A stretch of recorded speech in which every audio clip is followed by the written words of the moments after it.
Anthony Albanese is set to continue his term as the Prime Minister of Australia, as his Labour Party has won a tremendous victory in the Australian election. And this is an event which did not happen in the past 2 decades of Australia, as every time the ruling political party has been replaced by the opposition political party. In fact, this tremendous victory of Anthony Albanese and his Labour Party is primarily because of the central issue of elections is Trump. You have heard it right. In fact, Donald Trump became a central issue of discussion in Australian election, as Peter Dutton, the leader of Liberal Conservative Party, he in fact wanted to take up policies which are very similar to Trump in USA. In fact, that is the reason why he was also given a nickname of Dozy Dutton, referring to the Department of Government Efficiency established in USA. Whereas the Labour Party led by this Albanese is in fact a party which supports public welfare, which supports housing, healthcare system, whereas Dutton's party supports an ideology of anti-immigration, and along with anti-immigration, they also support the ideas of economic protectionism. In fact, the victory of Albanese clearly shows that the Australian people prefer welfare over anti-outsider sentiment.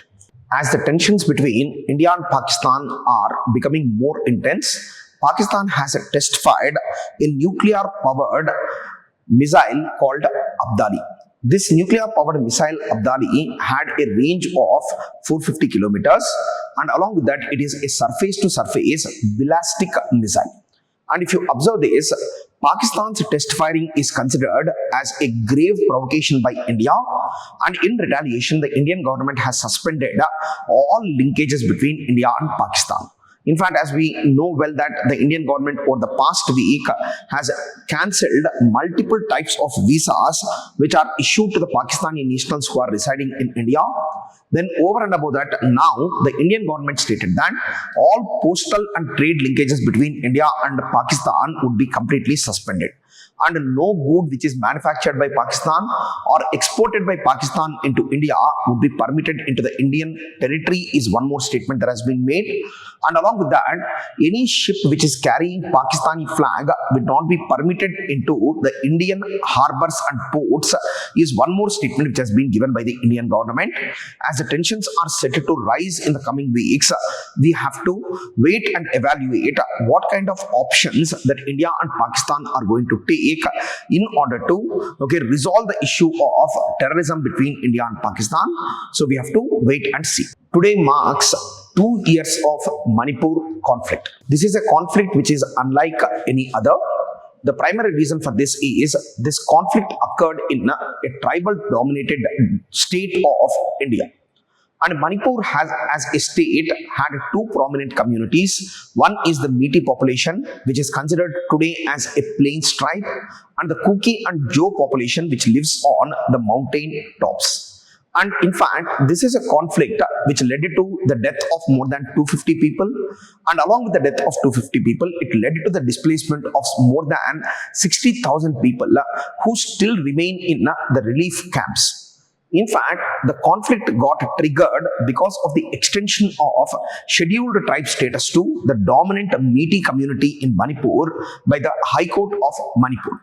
And this issue triggered communal violence and clashes between the Metis and Kuki-Jo population, in which both the communities branded and showed a lot of weaponry threatening the other community, and there were many issues of violation of human rights ranging from rapes to murders, and all of these issues collectively made Manipur into an unstable state.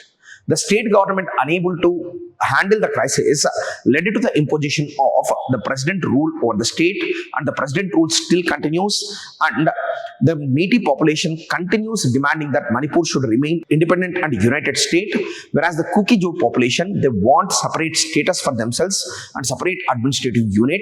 We have to see how this conflict is eventually going to be resolved.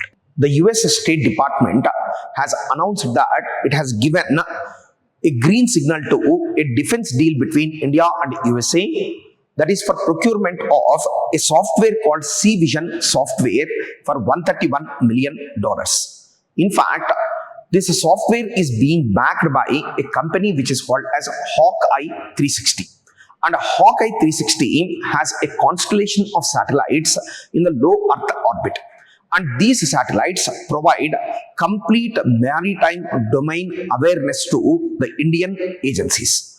In fact, the maritime domain awareness is possible because the satellites keep continuously tracking the radio frequencies of various ships which are traveling in the Indian Ocean region.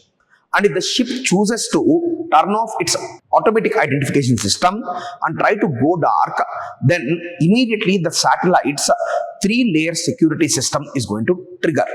And in the three-layer security system, they use electro-optical devices and along with that infrared tracking devices and synthetic aperture radars. And this ensures that whether the ship gives a radio frequency or not, it can be tracked, and the size of the ship, the shape of the ship, the traveling speed of the ship, along with the location of the ship is going to be continuously relayed to the Indian agencies irrespective of the weather conditions. Right now, the Indian Navy has been using a technology which is called as P8I reconnaissance aircraft technology. Along with that, we are also using Sea Guardian drones in order to ensure maritime domain awareness. But the Hawkeye 360 mechanism seems to be much superior, and it will be able to ensure that there would be continuous information to the Indian agencies about the presence of various ships in Indian Ocean. The Andhra Pradesh High Court has given a unique judgment. The case I am referring to is Akkala Ramireddy versus the state of Andhra Pradesh case. And in this case, the High Court of Andhra Pradesh has stated that SC/ST Atrocities Act or Prevention of Atrocities Act is not applicable to the people who have converted to Christianity. In fact, the rationale of the High Court is that Christianity recognizes no caste, and a person who has converted to Christianity and is practicing as a pastor in a church cannot claim the protections which are meant for the scheduled caste and scheduled tribes under the protective legislation, that is Prevention of Atrocities Act.